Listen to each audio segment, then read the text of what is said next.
हरिओम गुरु प्रेमियों, श्री कृष्ण का अवतरण अपने हृदय में कैसे करें।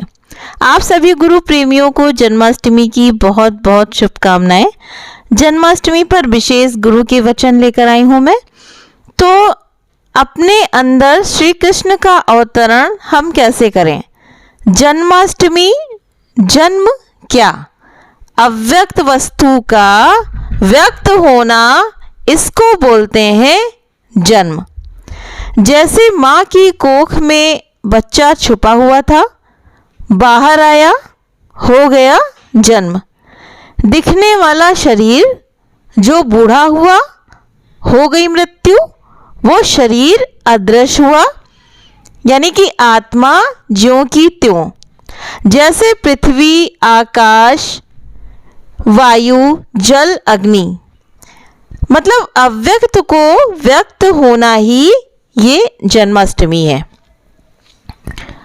और भीतर की जन्माष्टमी कौन मना पाएगा? वही मना पाएगा जिसके भीतर कृष्ण चेतना का जन्म हुआ हो।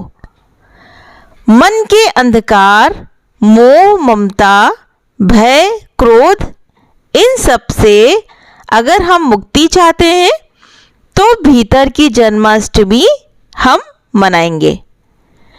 जितना कृष्ण के जन्म के समय उनके माता पिता के कारागार में था, बाहर की जन्माष्टमी मनाना इसलिए ज़रूरी है ताकि तुमको याद आ जाए कि मेरे भीतर अभी भी उतना अंधकार छिपा हुआ है।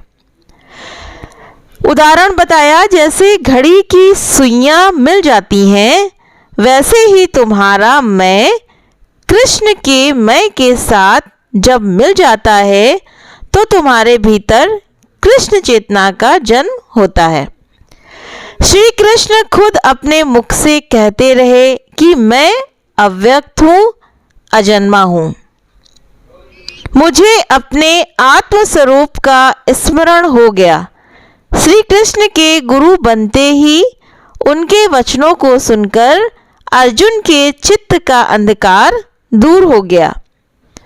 मुझे अपने आत्म स्वरूप का स्मरण हो गया। श्री कृष्ण के गुरु बनते ही उनके वचनों को सुनकर ऐसा उनके अंदर हुआ। जहां अर्जुन कह पाया कि कैसा मोह, कैसा शोक, मृत्यु का कैसा भय, जन्म की क्या चिंता करनी, मेरा सारा मोह नष्ट हो गया। जहां अर्जुन कह पाया कि कैसा मोह, जिस तरह से गुरु ने हमें बताया, तो श्री कृष्ण ही ज्ञान के द्वारा वो चमत्कार करवा सकते हैं कि मोहग्रस्त हुए अर्जुन को उस स्थिति में लाकर खड़ा किया कि मैं आपका शिष्य हूँ, आप मेरे गुरु बनकर मेरे उद्धार का मार्ग बताइए। लेकिन श्री कृष्ण पूर्ण ज्ञानी है, फिर भी अपने मुख से ज्ञान की बात तक नहीं खोलते हैं जब तक अर्जुन हाथ जोड़कर प्रार्थना नहीं करता। दूसरे को सलाह मशवरा देने लगता है। अगर किसी को जरा सा ज्ञान सुनने को मिल जाए, वो दूसरे को भाषण देने लगता है। आप अपने जीवन को प्रेम, आनंद, माधुर्य से भरें, यही असली जन्माष्टमी है।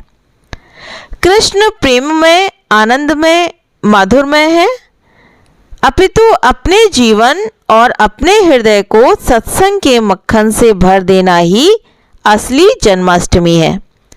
केवल मटकी फोड़ें, मक्खन खाएं, केवल इतना ही नहीं।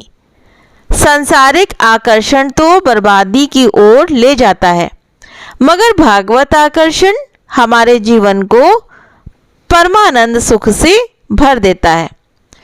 कृष्ण का मतलब होता है आकर्षण। माखन खाने और खिलाने का ये उत्सव है। कृष्ण जन्माष्टमी अवतरण का उत्सव है। जैसा कि दादा भगवान ने बताया, जन्माष्टमी के दिन भगवान निराकार रूप से साकार रूप में प्रकट हुआ। तो जन्माष्टमी ये दो प्रकार से होती है, जैसे कि मैंने बताया, व्यक्त और अव्यक्त। जो व्यक्त है उसका जन्म माना जाता है और जो परब्रह्म परमात्मा है, अव्यक्त, वो जब व्यक्त होते हैं तो उसका अवतार माना जाता है। नित्य अवतार यानी कि संतों का माना जाता है, जैसे कबीर, नानक, सतगुरु जी। और कंस को, रावण को नैमित्तिक अवतार माना जाता है। ये संसार क्या है? मथुरा है। काल से यानी कंस से दुख होता है, अज्ञान से दुख होता है।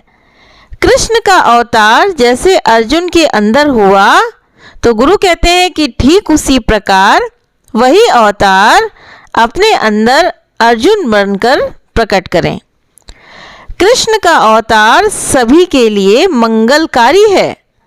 जैसे कृष्ण कभी नंद बाबा के बेटे बने, कभी वसुदेव जी के बेटे बने, और चाहे तो आपने देखा है वो दशरथ नंदन उनको बनना पड़ा, चाहे किसी संत रूप में बनना पड़ा। मतलब चाहे लोग कितनी भी उनकी निंदा करते रहे, बुरा भला करते रहे, लेकिन उन सभी से परे रहे।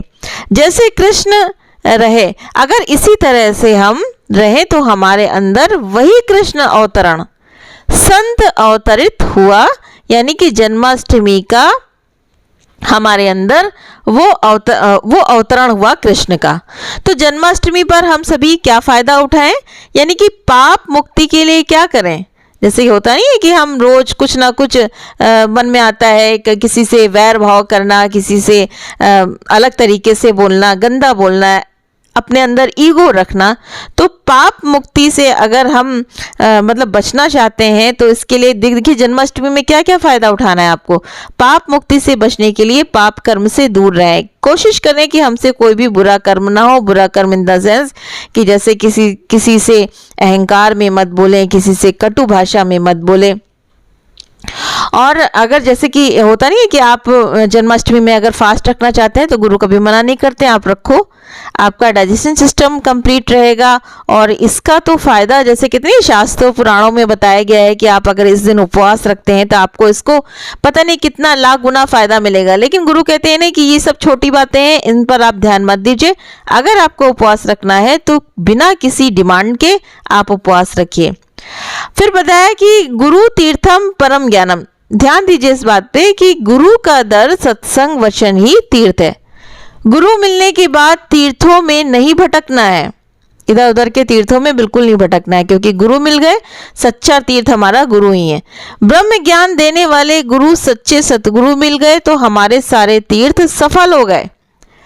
गुरु प्रसाद, गुरु रूपी मंदिर मिल गया तो सभी मंदिर जाना भी सफल हो गया। अब आप मंदिर जाओ या ना जाओ, चढ़ावा चढ़ाओ या ना चढ़ाओ, घंटी बजाओ या ना बजाओ, यानी कि तुम्हारा मंदिर जाना भी सफल हो गया। अब मंदिर जाने की ज़रूरत नहीं है, यानी कि ज़रूरत अगर आपका मन है तो आप जा सकते हो, यानी कि मंदिर जाना भी अब व्यर्थ लगता है। ज्ञान तीर्थ सर्वश्रेष्ठ है। जैसे बताते नहीं है कि आप क्या करते हो, आप दिया जलाते हो, तो गुरु कहते हैं कि दिया बाहर का नहीं अंदर का जलाओ, लेकिन फ़ायदा दोनों में है।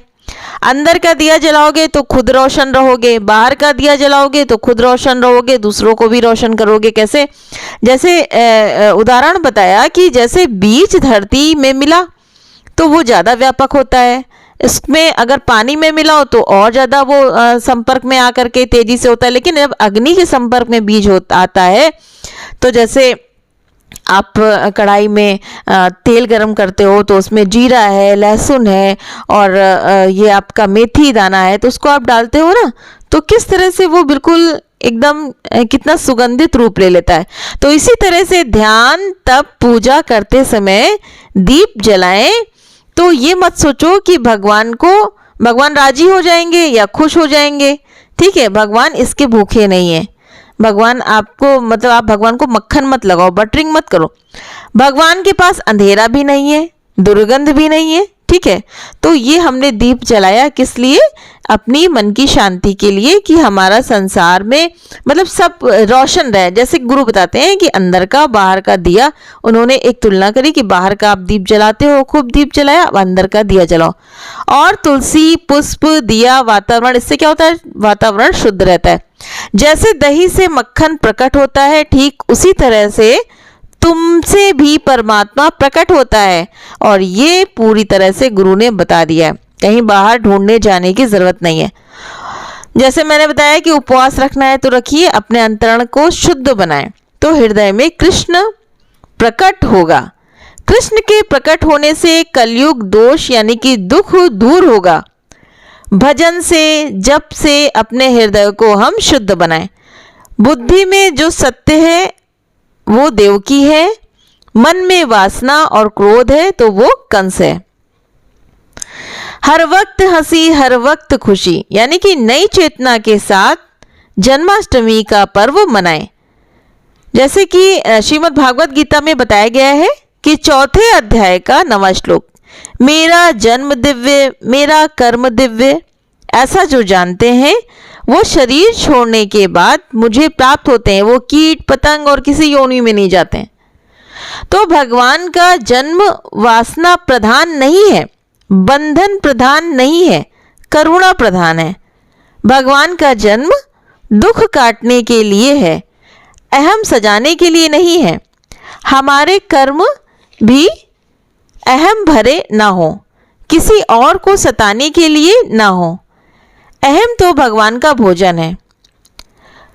जैसे घमंड भगवान में नहीं है, परोपकार उनके अंदर है, तो हमें भी परोपकार यानी कि सभी की सेवा निश्चल भाव से करना है, लेकिन अकर्ता भाव से, कि हमारे अंदर कोई कर्ता भाव ना आए।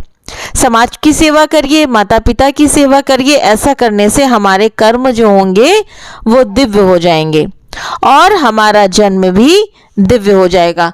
तो इसी प्रकार से गुरु जैसे समझाते हैं ना कि आप अपने अंदर के अंधेरे को दूर करिए, तो सच्ची जन्माष्टमी है।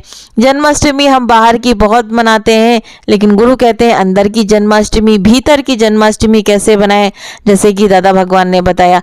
तो बाहर के दिए खूब जलाए, बाहर का खूब उत्सव हमने मनाया, अब हम अपने अंदर का उत्सव मनाएं।